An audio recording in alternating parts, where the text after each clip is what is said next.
This is my dorm where we moved all our stuff into on Sunday. It was honestly a lot bigger than we anticipated, although some of the stuff was oddly placed, like these mirrors. Had very large closet space for all of our clothes, which was great because I'm a chronic overpacker. And then this cute little desk area with more drawers for my stuff. A bed that was kind of hard to climb up to, but it was next to the window, which was really nice. We got a notebook for class, a little name card, my certification, a water bottle, and a backpack, which all came in handy. Monday was our first full day of the program, and we started off the day by doing a campus tour. The campus was absolutely gorgeous, and there was tons of animal and plant life all throughout, as well as being able to see the ocean from almost any spot on campus, and they had multiple lagoons and ponds as well. Each day of the program focused on a different part of animal studies with a in-class lecture and then a hands-on work activity to do later that related to that topic. On the first day, Monday, that topic was the role animals play in our society.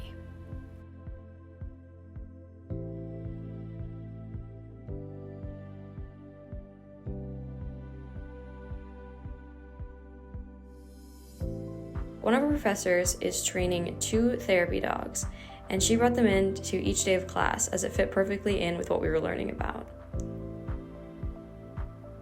Our evening activity on Monday was exploring the campus's beach, where we saw lots of bird species, including this great blue heron and osprey, as well as identifying different seashells and collecting any that did not have any snails in them or holes that could be used as homes for hermit crabs.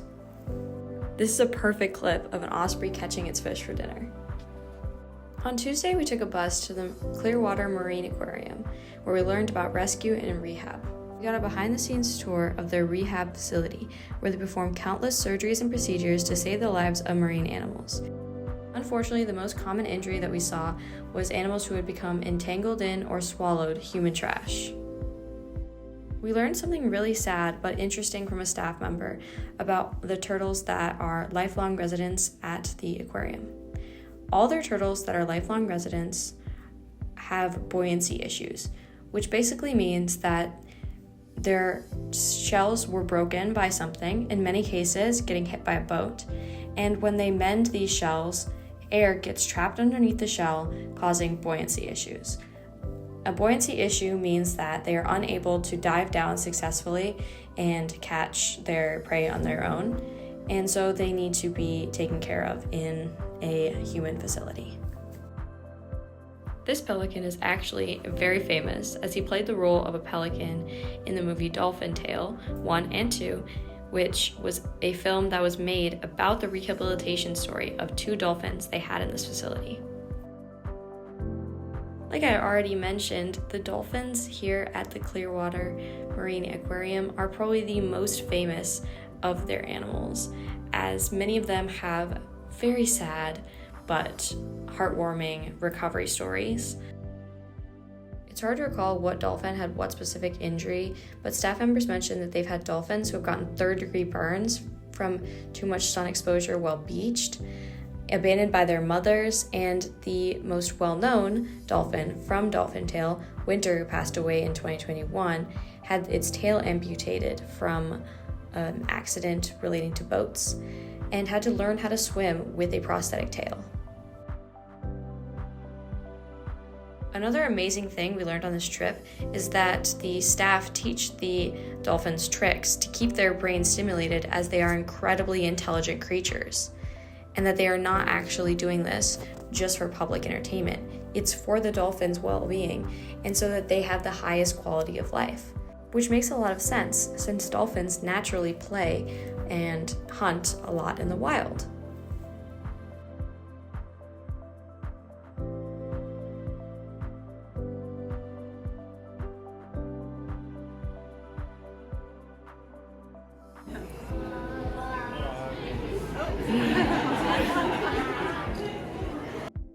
We also got to practice performing a dolphin rescue.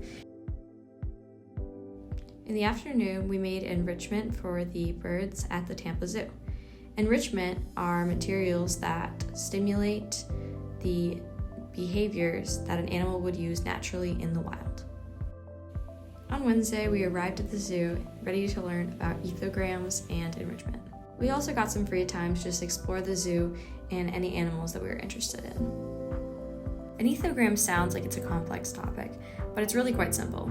It's a chart of behaviors created so that when you're observing an animal, you can categorize it, like moving behaviors, non-moving behaviors, like resting, feeding behaviors, and social behaviors, although there is a much larger array of behaviors in research topics. And then at different intervals, such as 10 seconds or a minute, you write down what behavior that animal is doing. This is an example of a paper we used to record on our ethograms. We observed these giraffes in intervals and wrote down if they were moving under that category, if they were being social or eating, and then compared the data to figure out a percentage that the animals did each type of behavior over a wider scale of time, or on average.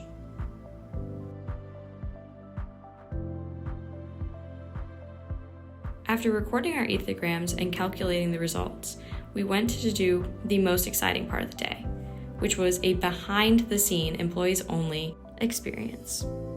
In this area, we saw where the food and enrichment devices are kept. We also learned that animals that are larger, like tigers, need more durable and larger enrichment devices than an animal like birds. Cubes like this, we can also make hanging and dangling enrichment. Is very, very hard for animals to rip apart fire hose. So this is a really, really common thing. This is Casey the sun bear, and Casey will be testing an enrichment device. This enrichment device has tiny holes with food inside of them, and the holes are small enough so that Casey can't reach her fingers inside, but has to use her tongue, which is a behavior she would naturally do a ton in the wild. As well, the pipes rotate, meaning to get the food out, Casey needs to use all her limbs to rotate the pipes, which is crucial as sun bears rely heavily on their limbs in the wild. This enrichment device was designed by Eckerd students who will now monitor Casey and the behaviors she displays while using the toy, using an ethogram to prove if it is successful or not, and if it is, that means it can be used for other sun bears across the nation. Our afternoon activity was something you truly see once in a lifetime, and that was a manatee release back into the wild. This manatee is named Flapjack, and poor Flapjack was hit by a boat and severely injured, and thankfully, from the help of this staff, was rehabilitated and gets to go back into the wild where he belongs. I've never seen a manatee this up close, and watching the staff carefully take care of this manatee and make sure that all his needs are met and he is ready to go back living his best life showed me that this is exactly the kind of work that I want to do with my life.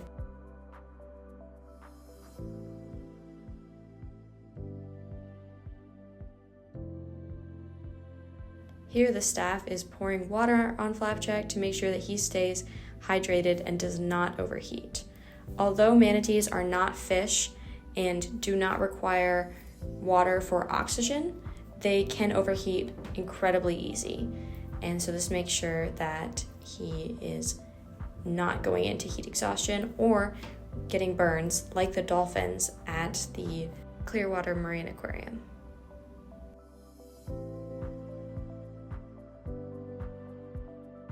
They also took Flapjack's measurements to have in their system.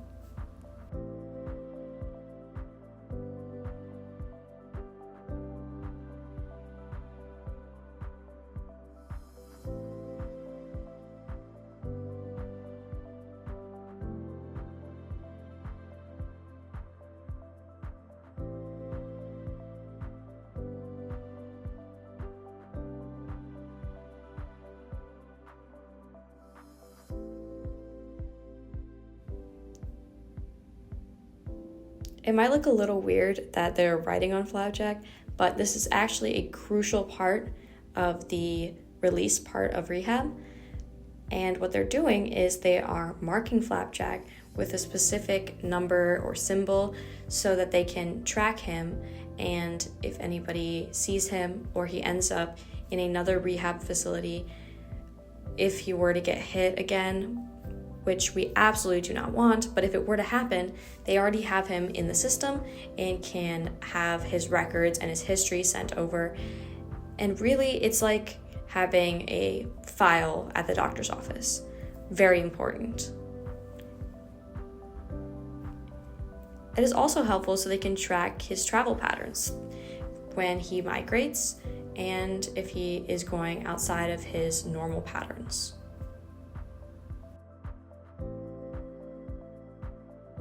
This is what we had all been waiting for, Flapjack's actual release. And yes, it does take this many people because manatees are extremely heavy. But with the help of this great crew, we all got to watch him swim away.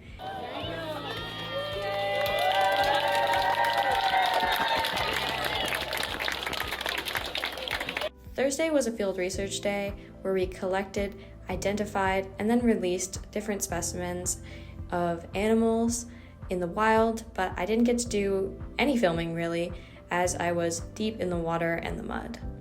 Although this is unfortunate, I'm glad I got to be in the moment and have this experience.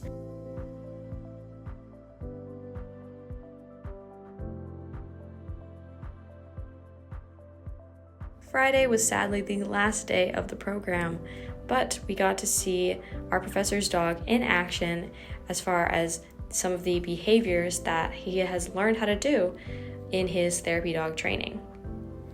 This is Orlo, and he is the oldest of her dogs, and he is actually working with patients right now for different therapy behaviors.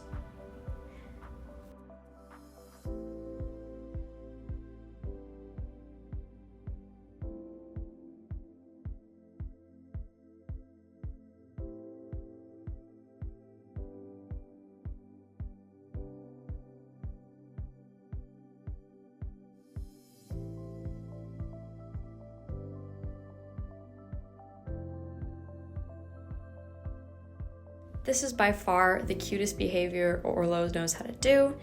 It is where he sits or lays on top of the patient and just has some quality time with them, which can be extremely helpful in therapy situations, as having that kind of comfort can really help. One of the really cool things about Orlo is that Orlo is a rescue, and often many therapy dogs are from breeders, and so to show that Orlo could be trained to do these behaviors and really be an extremely well-demeanored dog for therapy after coming from a traumatic situation is extremely promising for both rescue dogs and patients, and could really revolutionize the industry.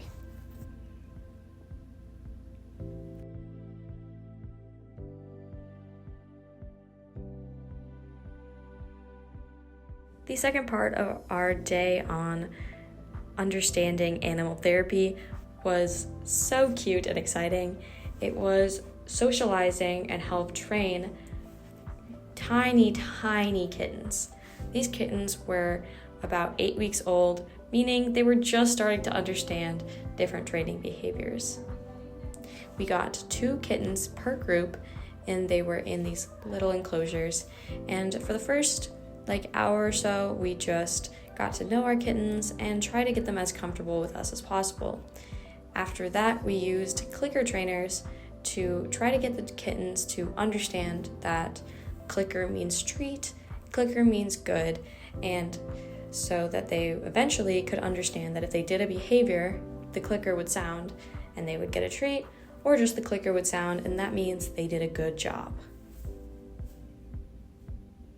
This was a really fun activity, and anytime you get to hang out with kittens is honestly a win, but especially when you are doing it for a good cause. These little kittens are also from the local Humane Society by Eckerd, meaning that they, like Orlo, would get a better life if they get rescued and adopted by a family. And they're more likely to do so if they are well trained and comfortable. The other one's around scared. I think he's scared of playing with the other one.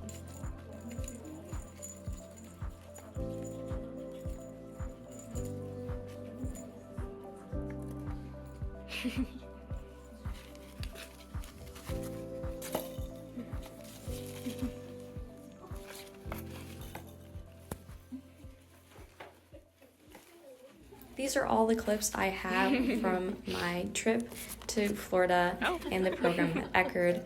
It was an incredible week. I learned so much and got to talk to so many people in the field that I want to go into that I never would have had access to before. And I highly recommend this program to anyone who can take it if this is something you're interested in. Editing Alex here. I am coming to you live from the airport because I forgot to film this before I posted it. Basically, I wanted to explain why I haven't posted in like over a month. It's because I dropped my phone in the lake at our lake house for the 4th of July, and I lost pretty much all the footage that I had on that phone, which was literally several weeks of videos. But I just managed to get it all off of that phone, so that's why I'm able to post now. So sorry for the inconvenience, and I won't have any content from the week that I was at my lake house, which is really sad, but I'm going to be back to posting weekly, and you will get several videos for the next 2 weeks while I catch up. But yeah, sorry about that.